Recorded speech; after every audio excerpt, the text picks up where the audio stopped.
Next is Dr. Manijeh Berenji.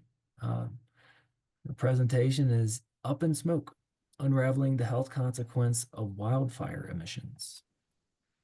Dr. Berenji, I'll hand it over to you. All righty. Good morning, good afternoon, everyone. Hope you guys are having a good Saturday. Can you all see that? Yes, ma'am. Yes. Excellent. Very good. So I'm just going to provide an overview of what's been happening here in Southern California over the last 6 weeks or so. There's been a lot with the wildfires and some of the short-term impacts. And I'm going to start talking about some of the recovery efforts as well. So I do not have any disclosures pertaining to this topic matter, and the images that you will see in the presentation are from a paid subscription to iStock as well as Shutterstock. So what I'm going to be talking about today is really providing some context as to what happened in the Los Angeles metropolitan area this past January. I'll then talk about the wildland-urban interface and how that really was applicable in the fire situations that we found ourselves upon. And then we'll start to take a look at the toxicological impacts.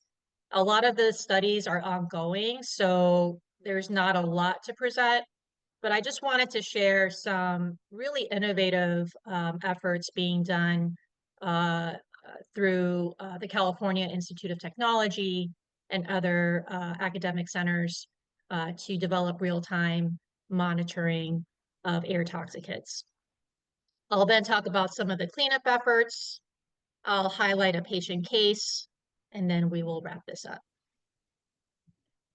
So just to provide some images here, I'm sure many of you saw the news. I mean, this was really my world for the first few weeks of January. I'm from Southern California. I grew up in a little north of Pacific Palisades, but I mean, this is home to me. So to see my home burning really it took a personal toll. And to see my friends and family who live nearby having asthma exacerbations, having difficulties breathing, people calling me, asking me for advice about what to do, how to clean the air in their homes. I felt like people were really looking for quality information. And I'm happy to say that the County of Los Angeles Public Health Department, the state of California really came through during this time when it came to dissemination of information. But this is just really something that we're continuing to see more and more across the United States, especially in the western part of the United States. So really trying to better understand some of the context as to how these events occur and what we can do, especially as occupational and environmental medicine professionals, to provide our subject matter expertise. I'm not sure if you all had a chance to read my op-ed. I wrote this a few days after the fires began. It was published in MedPage Today, really just providing some of that information about what I was seeing on the ground and really highlighting what our specialty brings to the table. I know many of you are part of residency programs, and we're currently facing some resource challenges. So really trying to raise awareness through media, I think is a good cause to pursue, because it really allows us to share our expertise with the medical community as well as the community at large. So I'm just going to show some pictures. This is a picture of West LA. So we're looking west here towards the hills, and you can pretty much see the smoke clouds just building up. This was the first 2 days of the fires, and just to kind of see that smoke, clearly the air quality was not in the greatest shape. I remember seeing the AQI, or air quality index, being upwards of 200 to 250. But again, we have to really understand the parameters, how these fires started to progress.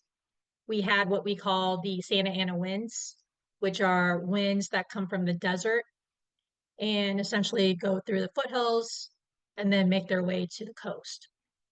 So with these fires, the Santa Ana wind gusts were upwards of 100 miles per hour, which is unprecedented. I've lived in Southern California off and on for decades, and I've never seen the Santa Anas that intense. And I think the intensity of the winds, the dryness of the air, and some of the circumstances that led to the fires to develop really kind of created the perfect storm for these fires to spread. These are just pictures from Malibu. This is further west of the Palisades fire, but clearly many of these structures were impacted as well, as you can see in this photo. So just to give everyone some context, I'm going to focus primarily on the Palisades and the Eaton fires, since those were the two major fires in the area. And just to give kind of a geographical understanding of the Palisade fire, these are images that came from a particular lab in Madison, Wisconsin, and Cal Fire, and was published through Cal Matters, which is a public news agency here in the state. And as you can see here, when you see those little red dots, those are the homes that were destroyed. The pink dots are the homes that were damaged, and the black dots were the homes that were not damaged. So, I mean, just based on this map alone, you can see there was pretty much a hodgepodge of destruction. And really, a lot of what you see was dependent on the winds that were progressing through that first week of the fires. And you can see that many homes were actually left unscathed, whereas a number of homes were completely destroyed, block after block after block. So I kind of started to look into this because, again, a lot of the factors that led to the development of these fires and the escalation of these fires was really unprecedented. So this is information that is fairly current. Clearly, the fires are still under investigation, how they were caused. And the Bureau of Alcohol, Tobacco, Firearms, and Explosives, otherwise known as ATF, continues to explore the root cause. But as of right now, it looks like there actually had been a fire a few days before, right around New Year's.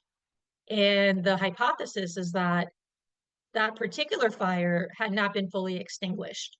So there were still embers of ash and particulates that were still active. And then once things started to pick up with the winds, starting around January 6th, January 7th, that's when the fire started to kick into high gear. But like I said, this is still under active investigation. Now I'm going to talk about the Eaton fires. So the Eaton fires, these were fires that were further northeast of metropolitan Los Angeles. This is north of Pasadena in a location called Altadena. So I was able to get some satellite images of the area of the Eaton fire. And what you can see here is that this is pretty much in a very mountainous area. Northeast of Los Angeles, we have what we call the San Gabriel Mountains. So the topography is very different than the Palisades fire, which is considered to be more of a urban, suburban area in the foothills.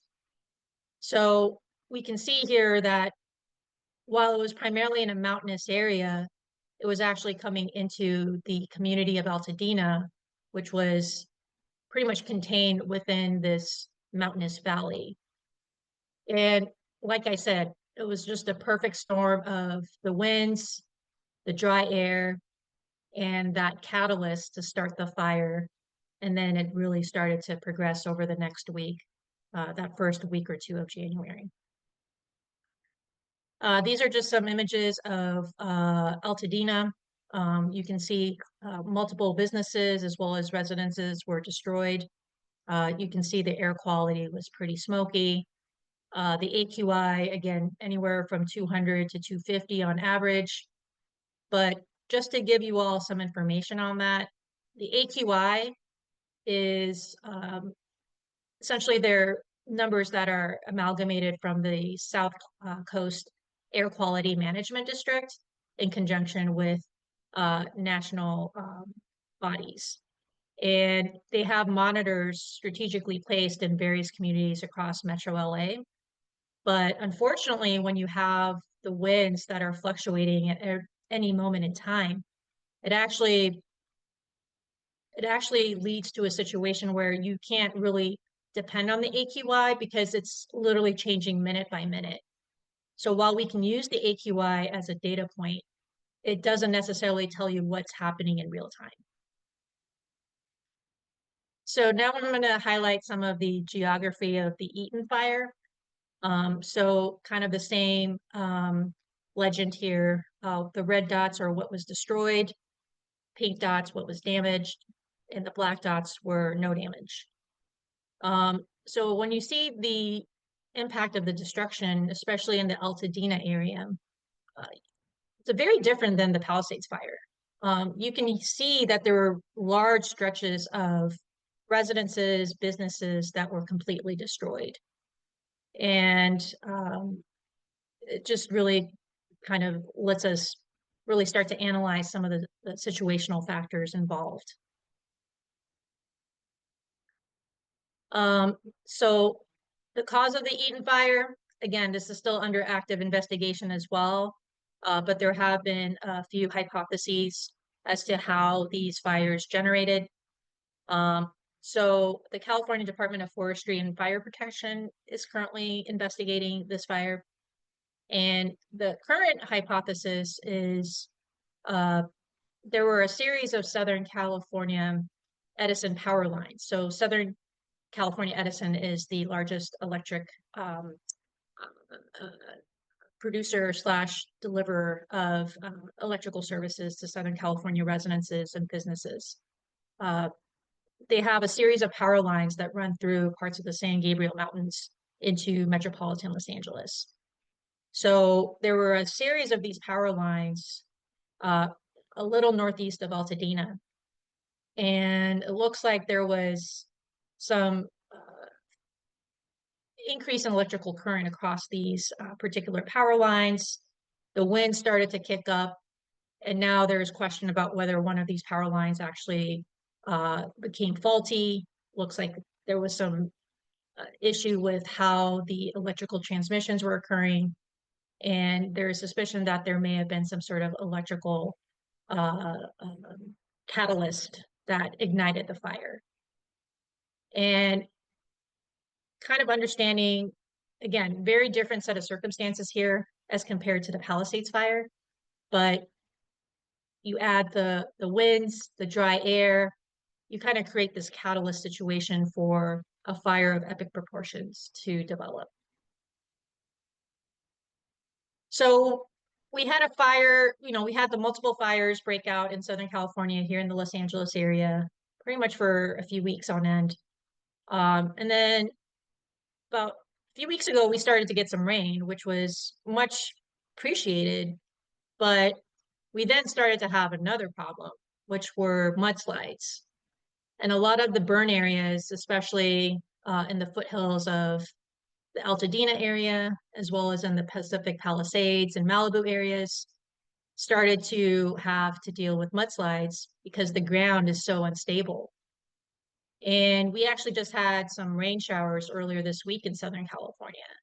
So that's compounding the recovery efforts because now we have to worry about what is being washed away into the sea and how that's potentially contaminating water supplies. So it's been kind of one thing after another, but I just wanted to provide some of this chronology so that you can see how changes in weather patterns can start to have a larger impact on the community. And yeah, this was just from a few weeks ago, really trying to understand, mudslide dangers and how to activate warning systems for those folks who live in the foothills, especially in those areas where we have the burn scars or the areas that were severely impacted by the fires previously. All right, so now we're going to switch gears and we're going to talk about what is the wildland urban interface and how this was a contributing factor to a lot of the structural damages that we saw with the Palisades and the Eaton fires. So I'm going to provide a definition here. So what's considered to be a wildland urban interface is really the zone of transition between the wildlands, which contain natural vegetation like shrubs, etc. And then where that wildland starts to convert into more of an urban landscape. So a lot of homes in Southern California are built in the foothills, very, very close to kind of nature, and a lot of the shrubs and wild elements in the foothills. We don't have a lot of trees in Southern California. It's pretty much a semi-arid desert for the most part. So we just have shrubs and some grasses, but nothing in terms of any type of forests or other types of vegetation like that. So when we talk about the wildland urban interface, we're really looking at this intersection between what's considered to be nature, wildland, and how over the last couple of decades, with the advancement of residential developments into the foothills, we now have populations, large populations now living in this transitionary zone. And that puts them at risk for potential events like a wildfire. As of right now, last count, there were over 16,000 structures, primarily residential, but also businesses that were destroyed by the Palisades and the Eaton fires. And again, just looking at the combination of factors, you have a fire starting in a primarily remote wildland area. The winds kick up, it starts to spread towards more suburban areas in the foothills. And you have a combination of fuels.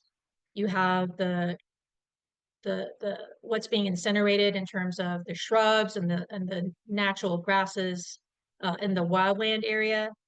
And then you combine that with the residences and the businesses, which are essentially made up of primarily wood structures, but you got to look at what's inside the homes, right?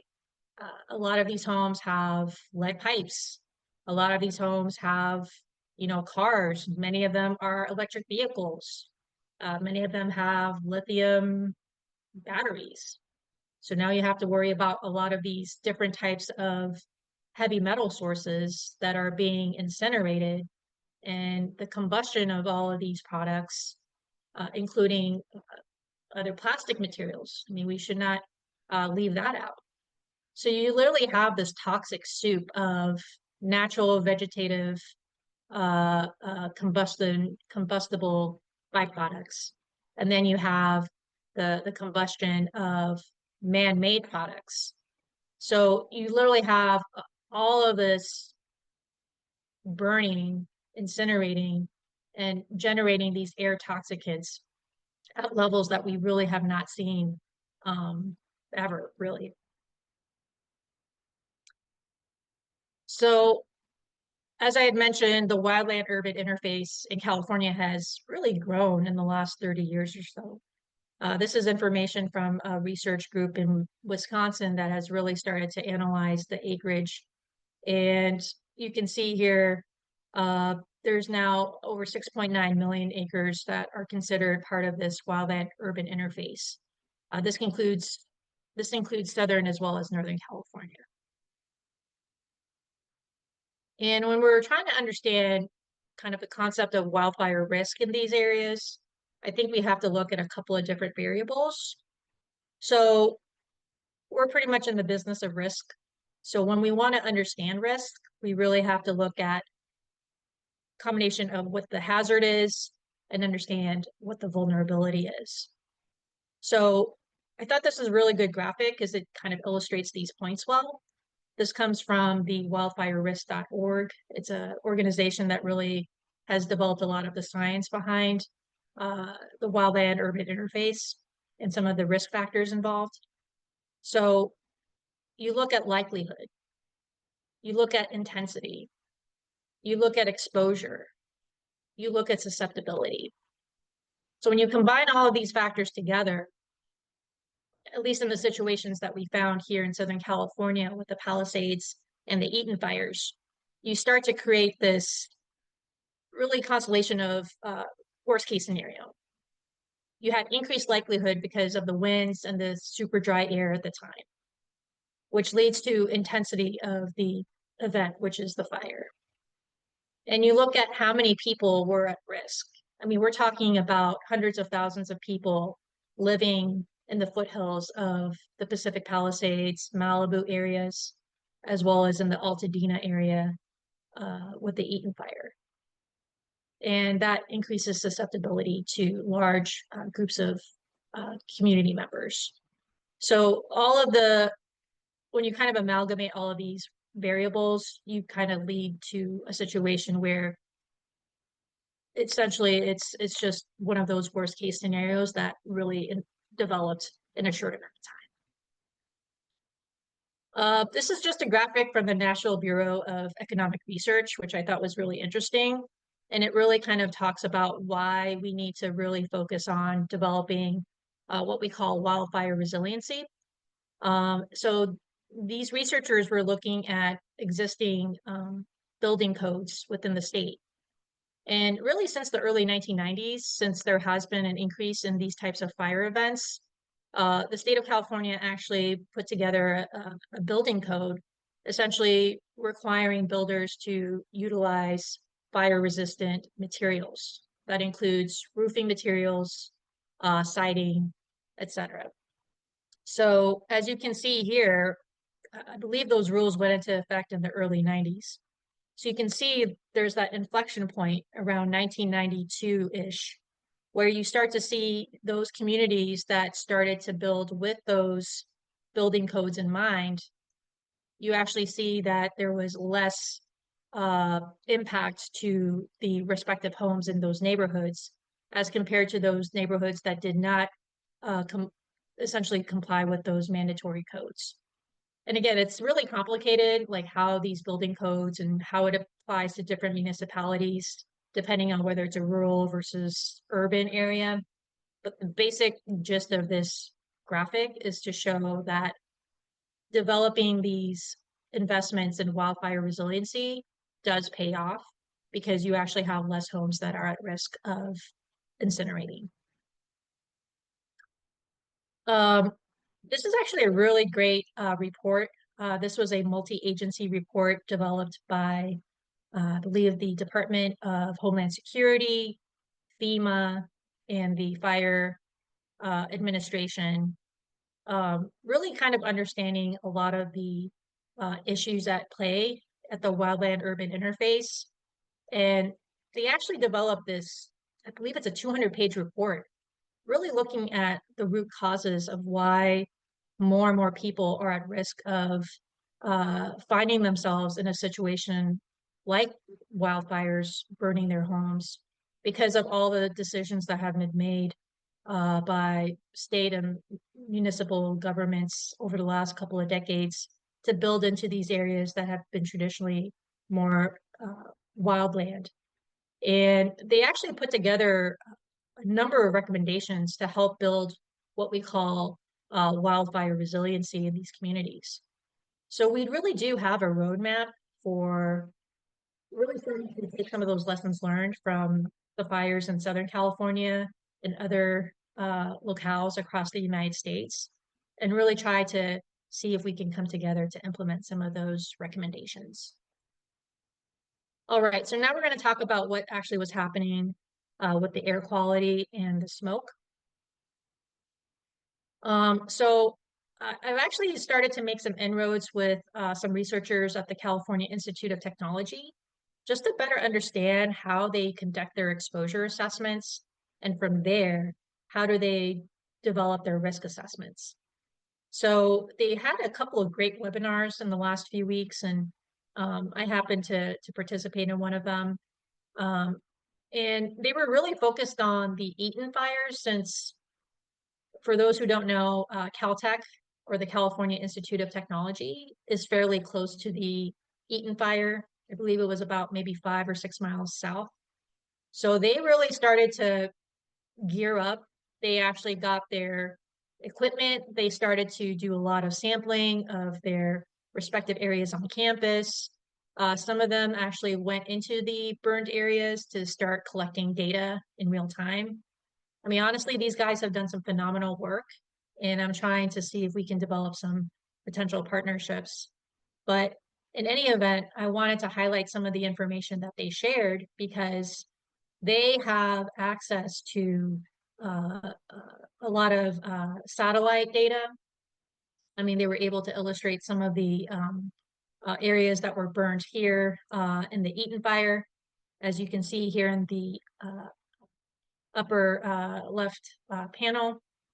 And then if you look at the bottom right panel there, or bottom left panel there, you can see some information coming from CAL FIRE, which is our state fire agency, as well as the National Oceanic and Atmospheric Administration, or NOAA. So the wind gusts, you have these conduits through the foothills, really generating those wind tunnels. You have that catalyst, that little spark, and you literally have a catastrophic type of situation. So they really started to put men on the ground and women on the ground to start investigating what was happening with the air quality. And clearly looking at the hazards, a lot of the smoke was coming from the vegetation that was burning. There was a lot of ash, a lot of dust. And clearly when you have that amalgamation of vegetative combusted products with what's burning in these residences and these businesses, the volatile organic compounds, the polycyclic aromatic hydrocarbons, the heavy metals, as I mentioned, the lead. And a lot of these buildings were built in the 50s, 60s, 70s. So we got to look at asbestos in the insulation. I mean, there's all of these different components to what was generating the air toxicants at such a large scale. And I thought this was a great graphic as well, because you can kind of see from satellite data a lot of the smoke plumes that were generated. And I mean, you can see what was happening with the Eaton fire, which is further north in the Pasadena bullet there. And you can see how that smoke plume was really enveloping most of metropolitan Los Angeles, which is where I live. And you can also see with the Palisades fire plume, that was kind of creating its own smoke plume. And that was primarily channeled towards the ocean because there's not a lot of populations there. But still, when you have multiple fires ongoing at once, I mean, we're really going to start learning more about the impacts in the next few months, with more active research being done. But I mean, some of the questions that we're now asking, what heavy metals were released by these respective fires? Um, where are these heavy metal deposits, in these indoor environments? Are they still there? Is it in the soil? Is it in the water? Um, I think these are still questions that we're asking, and the investigations are ongoing. But I just wanted to impress upon you some of the uh, ramifications of these fires that we're now beginning to further explore. This is information from a combination of California Air Resources Board, Caltech, uh, NOAA, really trying to provide a graphic as to what the air quality was like during the first week of the fires. And all you need to know here is anything that's brown or dark brown is not good. And you can see that most areas in metropolitan Los Angeles were considered to be very unhealthy to unhealthy. And in the fire areas, specifically Altadena, Pasadena, Pacific Palisades, essentially the air was considered hazardous. Just to provide some geographical context for those who may not know the LA area, it clearly impacts millions and millions. Los Angeles has, I think, upwards of 15 plus million people, give or take. So just the massive scale of these fires and the air quality impacts, it can't be understated. Um, I thought this was really interesting because now there's more research looking at some of the fire tactics that were used to essentially put out these fires. So I'm not going to get into this too much, but I did want to share with you that there's now questions about some of the fire retardant materials that were used um, uh, during the fire suppression activities. And I started to look into this, and uh, so this is actually a very highly regulated area. So the CAL FIRE, the U.S. Forest Service, they actually provide guidelines to state and local municipalities as to what these flame retardants contain. And there's this one particular company, I can't remember the name of it off the top of my head, but they create the main fire retardant product that's used for fire suppression activities, especially in cases like this.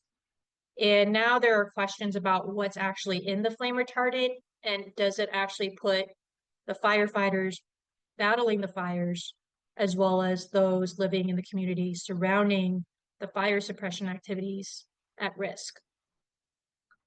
And this is a paper that came out by McCurry and colleagues in the last year.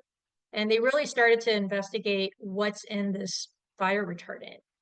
And now there's concerns that there is concentrate, there's actual metals, cadmium for one, that essentially when uh, this material hits the fire to essentially snuff it out, to remove it of oxygen so it can be put out, there are these byproducts that are generated that could potentially be hazardous to human health. So again, we always have to kind of take things into perspective. We wanted to put these fires out because they were putting large numbers of people at risk. But the current techniques that we have to put these fires out also come with their own set of risks. So I just wanted to share that with you all. Now I'm just going to kind of go into some of the chemistry. I think most of us know this, but just to make sure everyone's on the same page, this is really just highlighting what are considered to be VOCs and some of the characteristics. So VOCs are volatile organic compounds. They evaporate at or near room temperature, and they consist of a multiple different types of atoms, as you can see there. These are carbon atoms, I should say. Particulate matter, so there's PM10 and then there's PM2.5, which are considered the ultrafine particles. These are primarily solid and or liquid particles that are suspended in the air. And essentially these are large collections of microscopic dust. So essentially what's in the particulate matter really depends on what's the particular situation at hand. In this case, with the LA wildfires, there's all these concerns about some of the trace metals. I know that's been a big topic of concern, and we're now seeing some research to show that there has been evidence of elevations in lead concentrations. Clearly, the polycyclic aromatic hydrocarbons, as well as some of these carbon and nitrite compounds. This was a publication that came out in the LA Times, and this really kind of piqued my interest to reach out to Caltech because I wanted to learn more about the methodology. So this is looking at the concentrations of lead in the greater metropolitan LA air over the first few days of the fires. And as you can see here, there was a rapid spike within the first 2 days in the concentrations of lead. And the EPA limit for lead concentration is 0.15 micrograms averaged over 3 months. So you can clearly see within 48 hours of the fires, there was literally a threefold increase in the concentrations of lead. And they were able to understand this based on some of the monitors they've set up. And again, this is part of the Caltech collaborative called Ascent. It's a multi-academic center collaborative where they're trying to pool resources to do real-time air quality measurements. They have really good equipment to do so, even better than some of the regional air quality districts. So I'm really looking forward to learning more about some of these compounds that were generated as a result of these fires in the coming months once the research is further developed. Let me just check on time. I think I'm doing okay. So I thought this was a really great slide that was presented by the Caltech team a few weeks back because it really kind of delineates what we need to focus on in the short term and what we need to start focusing on in the long term. And now we're kind of in that transition phase where we're kind of moving from the short into the long-term impacts. So again, we really have to be understanding of what the hazard is, what the susceptibility is to specific populations, especially those with underlying comorbid conditions like respiratory conditions like COPD, asthma, cardiovascular disease, looking at how the exposure occurred, and really starting to investigate some of the other factors involved to develop this robust risk assessment. I think I've already mentioned this. This is that multi-institutional collaborative called ASCENT. ASCENT stands for the Atmospheric Science and Chemistry Measurement Network, and Caltech is part of this network. I think they're doing some really interesting work. Again, really looking at how to quantify a lot of these air toxicants in real time. And they actually do have 2 monitoring stations. I believe the one closest to the Eaton fire was in Pico Rivera, which is about 11 miles southwest. And yeah, this is just illustrating how Caltech was starting to really pick up on the aerosol monitoring, collecting data from that Pico Rivera site, which was 11 miles south of the fires, the Eaton fire. So they actually were able to start collecting some initial data.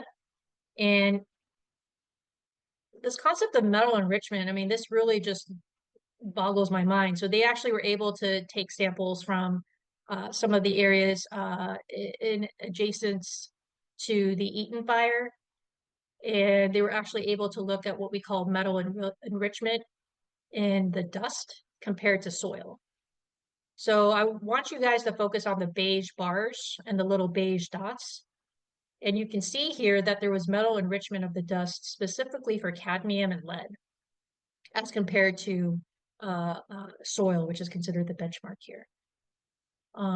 So again, we're learning more about what was in the air as we start to really get more information and start to review the peer-reviewed literature. We can really start to identify some of the potential implications to human health. And then the Caltech team actually started to look at metal deposition on indoor surfaces. And again, I feel like lead is kind of the big one here. Following up on Dr. Kosnitz's talk, I mean, we really need to make sure that we're understanding the impacts of lead exposure in various different facets, especially in situations like a wildfire. So this is just a summary slide. Lead levels in ashes and dust slightly higher, but still considered to be significant. It's enriched in fine dust and particles. And based on some of the sampling that the Caltech team did in 4 of their buildings, there was noted heavy metal deposition on many indoor surfaces. And then they actually started to kind of do a deep dive on the specific cleaning methods. I won't get into that today, but again, this is a very interesting area for us as occupational environmental medicine professionals to really start understanding, and we can advise companies who are in need of this type of information. I was actually reached out to by a number of film production companies here in the area, literally asking about these exact questions. So I'm hopeful that we can continue to build on this knowledge and really start to develop information that's of high value to our colleagues, both in industry as well as in the community. All right, clinical impacts. So this MMWR article, thank goodness, was published and really kind of give us an understanding of what the initial clinical impacts were in the greater metropolitan area. So the Los Angeles Public Health Department has a syndromic surveillance system where they can identify upticks in emergency room utilization. They were able to create a study design where they looked at emergency room utilization for all cause and wildfire cause reasons approximately 2 weeks before the fire, which served as a baseline. And then they created two separate phases afterwards. So phase one was considered the period, the 7-day period when the initial fires started. And then phase two was the second week of the fires. So they wanted to see what the ER utilization was. So interestingly enough, all-cause emergency room encounters decreased by about 9% during that first week. But there was an 8-fold increase in the number of people coming into the emergency room with wildfire-associated symptoms. And that includes, shortness of breath, respiratory, cardiovascular, primarily symptoms. So this really kind of gives us a good understanding of what was happening on the ground. The syndromic surveillance system captures about 90% of emergency rooms across LA County. I've actually been trying to collect VA data on this because my boss is the chief of emergency medicine at our VA hospital. So stay tuned. Hopefully I'll have some information to present on that. So preliminary conclusions from this MMWR article. So again, we did see an increase in the number of individuals coming in with wildfire-associated symptoms, but there was a decrease in all-cause ED visits during that first week. And really the most important thing to understand here is there's clearly an underestimation. Many folks were having symptomatology. I mean, I know I was. I mean, my eyes were watering. I was having some difficulties breathing as well, but it didn't reach the level where I needed to get emergency care. So I do think that while this information is useful, hopefully we'll get some more details as to who was coming in. Were these folks with underlying comorbidities? But again, this is just a snapshot. I'm sure many thousands of people were impacted at some point. And yes, pretty much long-term impacts. We're beginning to start to study this. What are the acute respiratory impacts, especially for folks with underlying comorbid conditions? What are the cardiovascular impacts, immune system disruptions, potential increase for cancer? I mean, these are still questions that we have, and I'm hopeful that we'll be able to conduct some longitudinal studies, as I'll mention in a couple slides. So next steps. So this is really just going to highlight some of the recovery efforts. I won't spend too much time on this, but essentially all that you need to know is that FEMA assigned EPA to do the first survey, what's considered phase one of the cleanup, to really identify any type of hazardous material, to remove that, and to let FEMA take over from there. So EPA is already doing their survey. They've already done a lot of the collection. They're working in conjunction with the California Department of Toxic Substances and Control and working with local and state agencies. This is just a graphic from the EPA website looking at how they conduct this phase one hazardous material removal.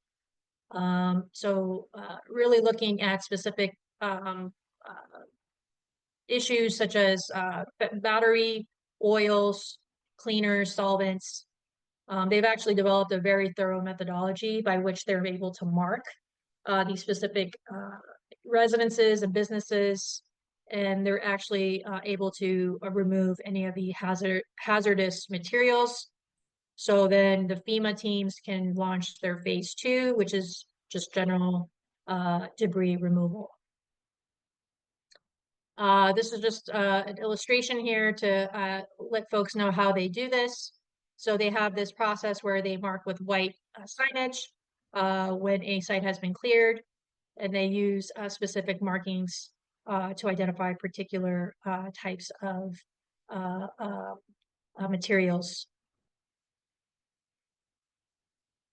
So President Trump did visit a few weeks ago, and he did issue this executive order directing the EPA to really expedite the hazardous material removal and also to release water sources from Northern California into Southern California. Although I'm not sure if that may have been the best decision because we now have to worry about losing water when we actually may need it in the drier months. And this is just illustrating that the recently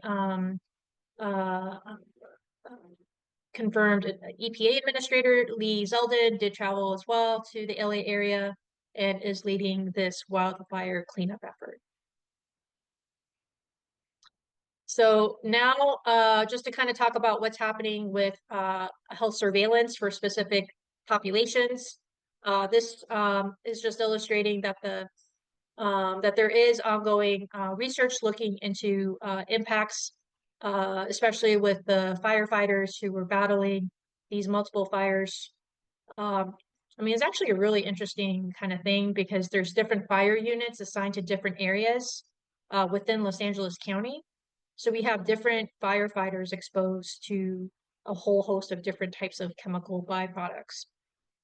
But at least for now, there are studies underway. This is just stating that there is a ongoing effort with CAL FIRE, which is the state fire agency, the University of Arizona, which actually has a firefighter research study that's been ongoing for the last few years. And now they've been able to secure additional funding to conduct further studies on a select number of firefighters who were involved in battling the Palisades fire. And really, they're starting to identify these individuals. They actually did collect initial samples prior to them going. They were able to give them wearables and sensors to collect data as they were battling the fires. And they are having these firefighters, I think it's about 50 of them, do post surveys as well. So this will be part of this longitudinal cohort. So I'm really happy that that's happening. And then this just came out in the last week or so. Harvard, in conjunction with the University of California, Los Angeles, University of California, Davis, as well as University of Texas, Austin, has been able to create this multi-institutional study, really looking at the long-term health impacts on the greater LA population through a generous donation from the Spiegel Foundation. I believe this is a gentleman who started, I believe he started Snap, the social media firm. So I don't know how much money his foundation donated to this effort, but I'm assuming it's in the order of tens of millions because that's going to be needed to be able to launch a study of this size.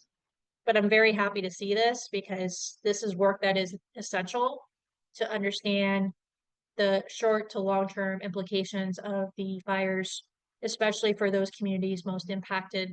That includes the Pacific Palisades and the Altadena communities. So I got a couple of minutes left. I'm going to breeze through this case and then hopefully we'll have time for some questions. So I work at the VA in Long Beach, which is about 20 miles or so south of the Palisades fire and about 25 miles south of the Eaton fire. we have a catchment area, including parts of Los Angeles as well as Orange counties, which Orange County is a little further south of LA. So we did see a number of individuals coming into our environmental health clinic. We do conduct environmental exposure assessments for military-related exposures, as well as conducting Agent Orange, Gulf War, burn pit registry exams. So this gentleman had come in for a military environmental exposure assessment, and this was within the first week of the fires. So just to give you some context, this gentleman was 41 years old. He served in Iraq for 2 tours in 2003 and then in 2005. And he did get service connected for asthma. He did not have a history of asthma prior to joining the service. He currently is being managed with the following medications, as you can see there. That includes the fluticasone salmeterol, the Singulair, and the rescue inhaler is needed. So as we all know, the fire started around January 7th. The air quality index in his home. So this gentleman lives in the LA Metro Basin area. He lives in Torrance. So he was kind of exposed to the multiple fires and the multiple smoke and dust and air toxicants as well. I did look at the air quality index in his neighborhood of Torrance, ranged anywhere from 160 to 200 during that first week. And the PM 2.5 concentrations ranged from anywhere from 75 to 100 micrograms per meters cubed. And this is information I was able to get from the South Coast Air Quality Management District. So these were his symptoms. He started to have coughing, wheezing, chest tightness, difficulties just doing his daily routine, and he was using his rescue inhaler a lot more. These were his vital signs. So slightly elevated respiratory rate, his O2 sat 92%. I did listen to his lungs. He did have some wheezes in the lower bases, as well as small crackles in the upper bases, upper lung fields. And then we just did a peak flow meter just to kind of understand what his air kind of tracking was. And it was about 70%. Usually like it to be around 80+%. So there was a slight decrease. Just to give you some background about his military service. So his first tour, he was at Joint Base Balad, which was the main base in Iraq. He was a private, so entry level. He was on burn pit duty every day or every other day, up to 4 hours per shift, no PPE. Second tour, he was at Tikrit, which is further into the Kurdish area in the northeastern part of Iraq. And at this point, he had been promoted, but he was still overseeing the burn pit program. In terms of his work history, he had been a Boeing assembler. After he left the service, he then had multiple gig jobs. And currently, he's working as a production worker at a cannabis distributor plant. It's actually interesting. He did report a work-related illness because he was having issues breathing at work. It improved when he was not at work. So he did get treated for that. I did ask him about his home and indoor air. So he does live in a 2-bedroom apartment, about a quarter mile from the freeway. Complex that he recalls that he lives in was built in the 1980s. He did remember that there was some mold at one point during some of our major rain events in 2023. And he states that there's a large black spot in his living room. We always want to ask about recreational activities, so he denies any type of chemical related hobby.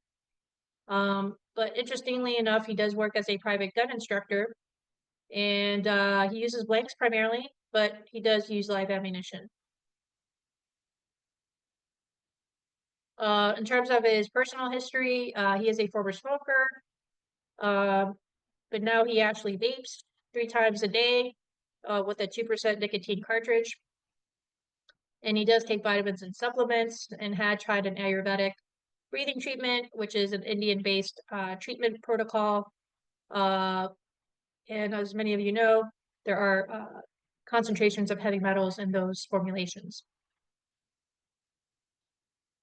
So I did the assessment, but clearly in this case we had to treat because he was actually symptomatic. So we did provide a nebulizer treatment. He did improve. He does have established primary care at the VA. So we made sure that he had follow-up care with his primary care physician for further assessment. I did reach out to the primary care team and they concurred that he needed to have modifications in his regimen. And we did that in conjunction with his primary care team. All right, so I think I'm at the end here. So really, my job today was to provide an overview of what has been happening here in the Southern California area over the last few weeks. We've been dealing with a lot with respect to the multiple fires that were happening simultaneously during a short amount of time. This is unprecedented in that it's affected millions and millions of people in the greater metropolitan Los Angeles area. There's been some major advancements in doing the air monitoring, as I had mentioned, through the Ascent program, which Caltech and other academic centers across the United States are a part of. And really, at this point, I think there is a lot we can do as occupational and environmental medicine professionals to be able to contribute our subject matter expertise, especially to the recovery efforts, which are now underway. And how do we protect the cleanup workers and the folks doing the brunt of the work to get these communities back up and running. So with that, I will leave it there. I really appreciate you all tuning in today on a Saturday afternoon, and I look forward to taking your questions. Thank you. That was wonderful, Dr. Berenji. Thank you very much. It's such a comprehensive and detailed summary of just a huge situation that's currently going on. And I agree, I'm very impressed with Caltech's reflexiveness to what's going on, and shifting into short-term into long-term exposures and results. So thank you very much, very much. I know Dr. Cox written into the chat. I think one of your slides addressed this pretty well, but he said there's a well-established relationship exposure to fine particulate matter, PM 2.5, in short term, as in 1 to 2 days later, increases in cardiovascular mortality. The risk ratio is, I got a little thing here. Risk ratio is Oh low, yeah, I'm about reading it right now. Yeah. So you yeah, got it. so in terms of expectations, yes, there is that expectation. We just don't have the hard data yet. I'm actually trying to collect that data from my colleagues at the VA, but as I'm sure you know, there's been a lot happening at the VA lately.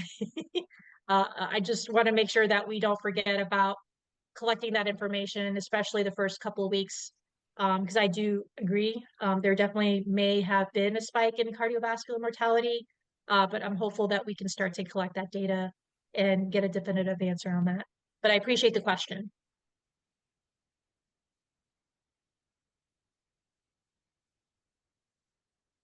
I believe Let's Katerina had also posted in there for you. Yeah, I saw that. So yeah, are there still ED visits on cardiovascular symptoms? So, yeah, so at least from the VA side, I'm still collecting that information, so I can't give you a definitive answer. Um, but hopefully we'll have that in the coming weeks. And then in terms of the health impacts of the subsequent mudslides, I think this is an excellent question.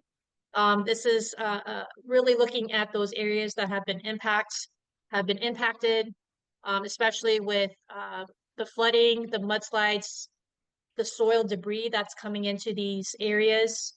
I think we would be remiss in not acknowledging that there's a lot of, I mean, if you actually think about what's in this debris, there's probably a lot of fire retardant, there's a lot of heavy metals. Clearly, if anyone's actually in the thick of it, physically exposed, clearly there would be a health impact in terms of, how is this person getting exposed, whether it's dermal exposure, potential inhalation exposure. Uh, but you're right. At this point in time, we really don't have an understanding as to the magnitude. Um, Many of these regions who have been affected by the mudslides are primarily in the foothill regions. So these are the areas that are right at that wildland urban interface. But I'm hopeful that we'll have some more information in the coming weeks because I think that is an excellent question. I just don't have enough data to respond.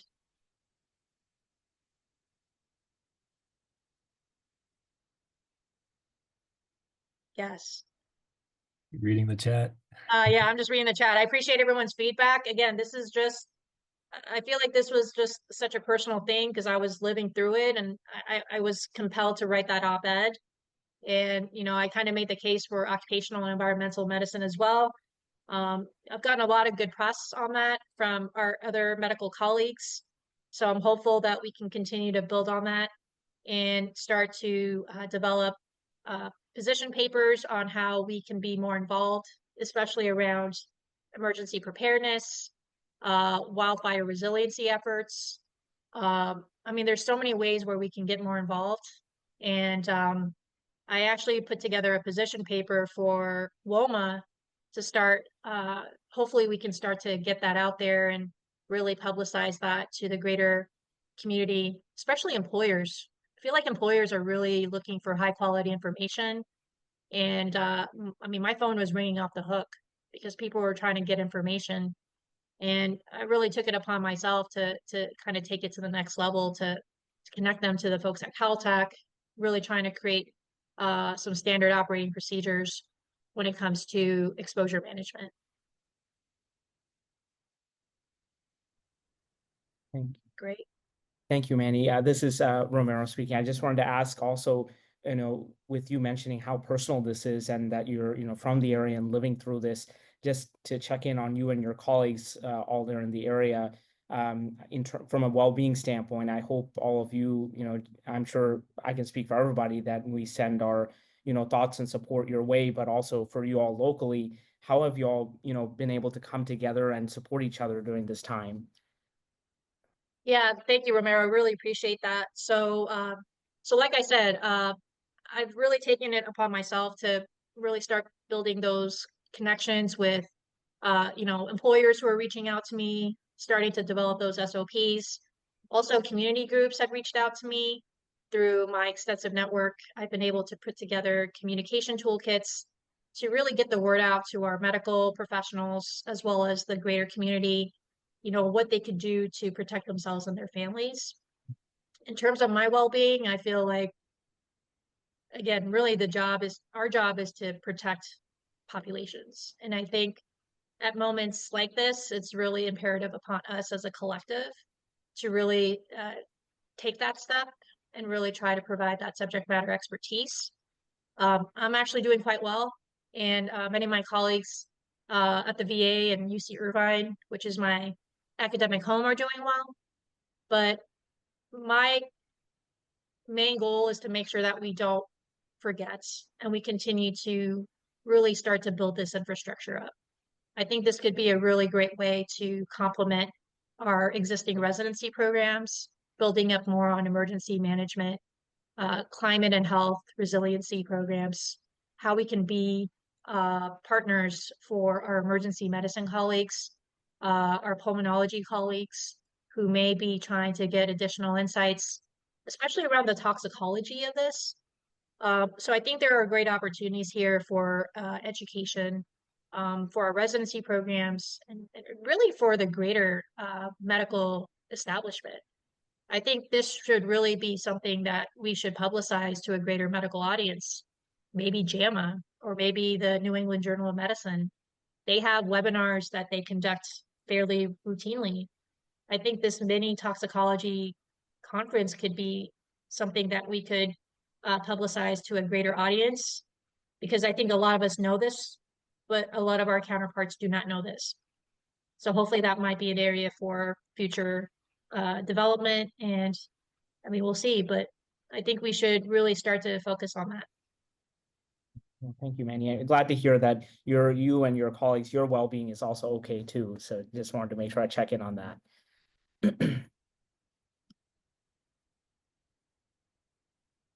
I want to briefly mention, where does the fire debris go? What is typical? I noticed I'd seen pushback from residences about where EPA dumping was taking place. Do you have any Yeah. insight into that? Honestly, that's a really contentious topic, and I would be remiss in saying I know much about that, but you're absolutely correct. Where does this debris go? That's a whole nother question. And we always have to be cognizant of, NIMBYism, not in my backyard. Clearly, that's something that would be top of my mind. But I think that again begs the question, how do these recovery efforts get conducted, and where does this debris end up? And how does that have implications for the community that essentially has to house this material? What's the shelf life of a lot of these contaminants? I think that's a really great question, and I don't have a good answer for you all. But I think this is really where we can start to really provide that subject matter expertise, really trying to develop those rubrics for how to, develop kind of a methodology by which the debris can be taken away, and where do we put these debris, and how do we actually start to monitor potential for any health impacts. I think we need to be mindful of that. We want to make sure that we're keeping other communities safe as well. Agreed fully. Well, very impactful presentation, Dr. Berenji. Thank you very much. Great. Thank you very much. Appreciate it. And that concludes our presentation for today. I mean, personally, I would like to extend a great thank you to all of our presenters, as well as Marcom and NECOM, collaborating with the ERC. I'd like to especially call out Keith Choi. He is the workhorse of all of it, tying it all together. And the audience, thank you all, particularly in light of being flexible with the interference we're seeing with our federal outreach officials and participating. And with that, quick reminder that you'll see some follow-up surveys coming from Keith. Those will be used for qualifying your CME to send that out to you, as well as your feedback. We appreciate your feedback in the organization of the event, as well as passing your feedback on to our presenters. They enjoy that. They appreciate that. And if there's any other connections you would like, feel free to respond to Keith, and we'll make a connection with the presenter that you wish to talk to, because this is as much about connecting as it is about learning. Dr. Berenji brought up a great point about this. Let's see. Okay. Thank you There's all so anything much. Yes, to echo Chris, really, really grateful to all of our speakers, all of you for your questions.